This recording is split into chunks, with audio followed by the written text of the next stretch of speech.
I'm Jason the Mason, and today we'll talk about effects, reverb, delay, chorus, and many more, essential in any major music production. However, let's dive right into this interesting topic. Chapter 1. Effect types. Reverb. Reverb simulates the acoustic environment of a space, adding depth and natural or digital sounding dimension to the track. Reverb helps you to create some kind of space and ambience from small rooms up to the biggest cathedrals. With the right reverb, your mix gets more professional. But there's one major thing you need to do on every reverb track you have. You need to EQ the reverb signal itself. Low and high cuts help to keep room on the high and the low to not interrupt the other signals and or have phase issues. And if you even put a compressor on the verb, you'll have more of the effect signal and it sounds good. Last words on that one: don't mix the reverb itself too loud into the mix, because it will sound mushy and pretty much unprofessional, and you'll be irritated why your mixing process takes a lot longer and why the final mixdown after that long time of mixing sounds bad. Next up, delay. Delay repeats the audio signal after a certain amount of time, creating echoes. It's used to add depth, rhythm, and texture to sounds, from subtle slapback effects to complex rhythmic patterns. You could use delays on some guitars, or even some vocals, or even some percussive elements. If you're not completely sure about how you should be using your delays, just use them subtle, wisely, and definitely not too loud. With effects, in general, you shouldn't use them too loud, unless you have some project that really needs that kind of loud effect. But for proper radio production, you don't use effects too loud. Just experiment as much as you can. Thick, thicker chorus. Chorus thickens sounds by duplicating the audio signal, altering the pitch and timing of the duplicates, and mixes them with the original signal. It adds richness and movement, often used on guitars, vocals, and synths. I'll show you some examples of that effect later in that video. Flanger. Flanger modulates the audio signal by combining it with a delayed version of itself, creating a sweeping, jet-like effect. It adds movement and intensity, commonly used on guitars, vocals, and drums. If you don't know the band Van Halen, you've missed out. That rock band out of the 80s had the greatest rock guitarist ever, Eddie Van Halen. Rest in peace, my brother. However, Eddie Van Halen had flanger on almost every song and every rhythm guitar. Here a little example.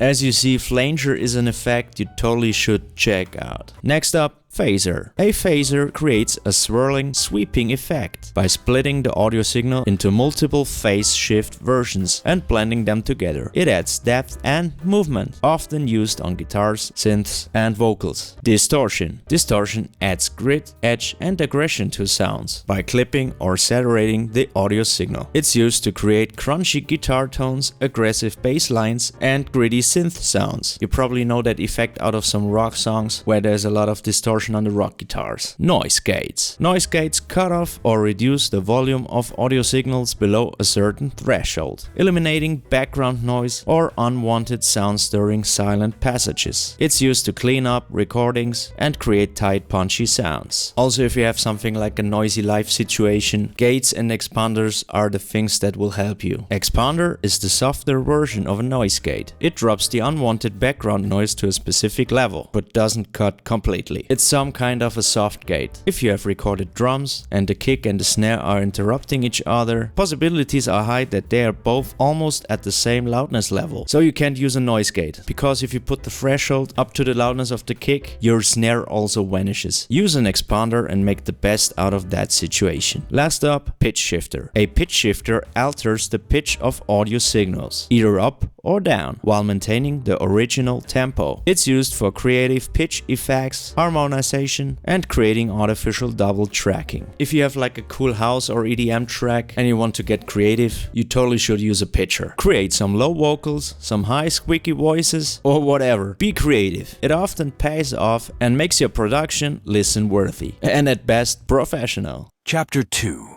Sound examples. E-guitar.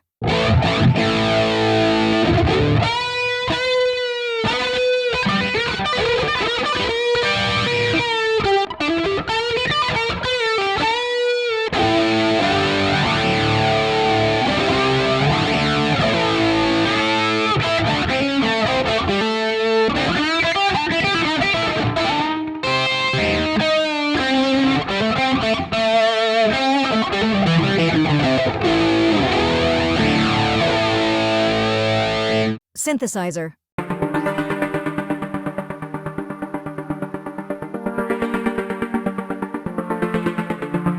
Drums.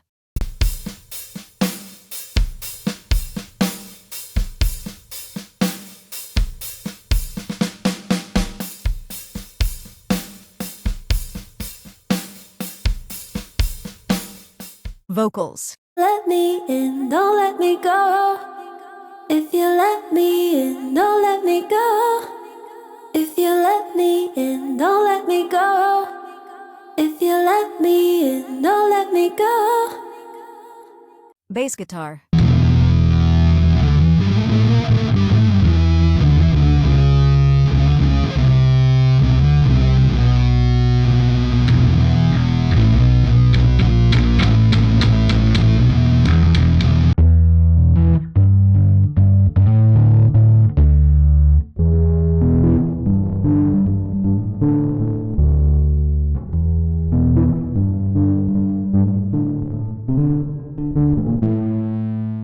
Chapter 3. Effect Cheat Code. Be creative and experiment, always. The only way to have yourself a great and final mixdown is to mind the basics, like the low and the high cut on every FX track to keep the mix clean, and to experiment on the tracks where you feel like you need to put an effect on. So I hope you liked my little video about the basic effects and how to use them. As said, be creative with your effects. So if you learned something new on this video, please give me a like and please comment me your favorite effect and how you use it. However, until next time.